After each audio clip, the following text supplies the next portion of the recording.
আজকে মা বেহানের ট্রেলার থেকে একটা কথা মাথায় এসেছে, এটা পাগলামি লেভেলের এন্টারটেনমেন্ট হতে চলেছে। আর সিরিয়াসলি বলছি, ট্রেলারটা শুরু থেকে শেষ পর্যন্ত একদম ক্যাওটিক, ফানি আর সাসপেন্সফুল ভাইব দিচ্ছে। স্টার কাস্টে আছে মাধুরী দীক্ষিত, তৃপ্তি ডিমরি আর রবি কিষান, লেজেন্ডারি অ্যাক্টর এদের মতো। আর এদের কেমিস্ট্রি ট্রেলারে লিটারেলি আগুন লাগিয়ে দিয়েছে। বিশেষ করে মাধুরী ম্যামের ওই ইনোসেন্ট ফেসের পিছনে যে ফুল অন মানে কাণ্ড লুকিয়ে আছে, সেটা দেখে হাসিও পাচ্ছে, আবার সাসপেন্সও তৈরি হচ্ছে। গল্পটা বেসিক্যালি একটা ফ্যামিলি ক্যাওসের ওপর।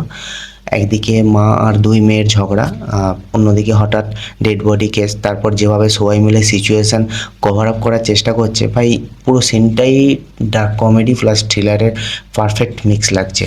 আর ট্রেলারের ডায়লগ ডেলিভারিগুলো একদম ন্যাচারাল আর মিম মেটেরিয়াল টাইপের। মানে কিছু কিছু সিন দেখে মনে হচ্ছিল এরা প্রবলেম সলভ করতে আসেনি, প্রবলেমকে আরও ডেঞ্জারাস বানাতে এসেছে। সবচেয়ে ভালো লেগেছে ট্রেলারের পেসিং। 1 মিনিটও বোরিং লাগেনি। প্রতি সেকেন্ড নতুন টুইস্ট, নতুন রিয়াকশান আর ফুল কনফিউশন চলছে। আর ব্যাকগ্রাউন্ড মিউজিকটাও ভালো, দারুণ ম্যাচ করেছে। তৃপ্তি ডিমরিকে এখানে একদম ডিফারেন্ট ভাইবে দেখা যাচ্ছে। আর মাধুরী দীক্ষিতের কমিক টাইমিং উফ, এখনও আনম্যাচ। আমার পার্সোনালি মনে হয়েছে এই সিরিজ মুভিটা ওটিটিতে রিলিজ হওয়ার পর বেশ ভাইরাল হয়ে যাবে, কারণ এতে কমেডি আছে, সাসপেন্স আছে আর ফ্যামিলি ড্রামা আছে। আর সবচেয়ে বড় কথা, এন্টারটেনমেন্ট পুরো ভরপুর আছে।